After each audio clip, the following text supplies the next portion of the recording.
नमस्कार, बिहार मिथिलान्यूज में आपका स्वागत है। मैं हूं मनोज और पटना के पटेल भवन में पुलिस के डीजीपी एसके सिंघल ने सभी पुलिसकर्मियों को नशा मुक्ति दिवस पर शपथ दिलाई है।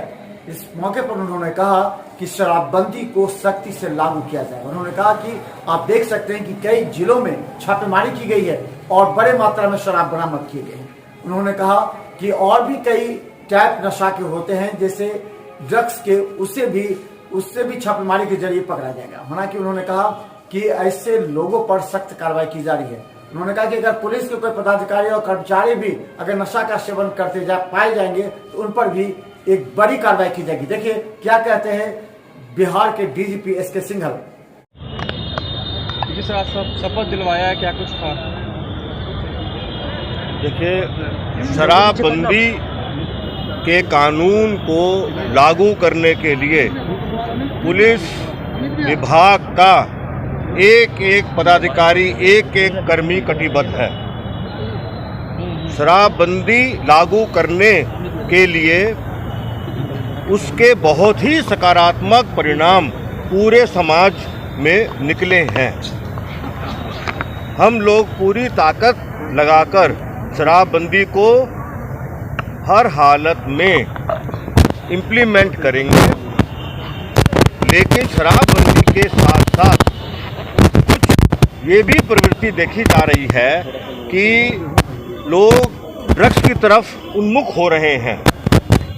इसलिए समेकित तौर पर शराबबंदी के साथ साथ नशा की जो उन्मुक्ति है उसके लिए भी अनुपालन के लिए हम सभी पुलिसकर्मी पदाधिकारी कटिबद्ध हैं। और मैं ये कहना चाहता हूँ कि यदि हमारे किसी भी पुलिसकर्मी या पदाधिकारी की किसी प्रकार की अगर संलिप्तता प्रकाश में आएगी, उसे सीधा सेवा से निकाल दिया जाएगा, बर्खास्त कर दिया। तो सवाल ये उठता है, कई बार सर शपथ ग्रहण करवाया गया लेकिन अभी भी पुलिसकर्मी ही इन्वॉल्व पाए जाते हैं।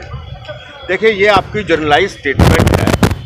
मैं इस बात से इनकार नहीं करता कि हमारा इतना बड़ा महकमा है और उसमें कुछ जो लोग हैं वो गलत सलत गतिविधि में लिप्त नहीं होंगे, लेकिन हमारा सबका फर्ज बनता है कि ऐसे लोगों की पहचान करके उनके विरुद्ध कठोरतम कार्रवाई करें और इसके साथ साथ अधिक से अधिक लोगों को, पुलिस के साथ साथ समाज के लोगों को भी इन्वॉल्व करके इस पूरे अभियान में सबके सहयोग के साथ इसको इम्प्लीमेंट करें। सर, एक अंतिम सवाल है सर कि बिहार में जिस तरह से अभी अपराध बढ़ गया है, ऐसे में कहा जा रहा है कि सारी पुलिसकर्मी है वो शराब ढूंढने में लगी हुई है और अपराध का लॉ एंड ऑर्डर कहीं ना कहीं चरमरा गया है। लॉ एंड ऑर्डर हमारा पूरी तरह नियंत्रण में है। अपराध की जो आप बात कह रहे हैं, आप बिल्कुल वेग सवाल, हाइपोथेटिकल सवाल कर रहे हैं।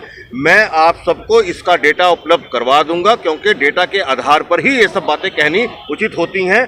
हमारे अपराध में भी कमी आई है और हमारा लॉ एंड ऑर्डर बिल्कुल पूरी तरह से मुस्तैद है।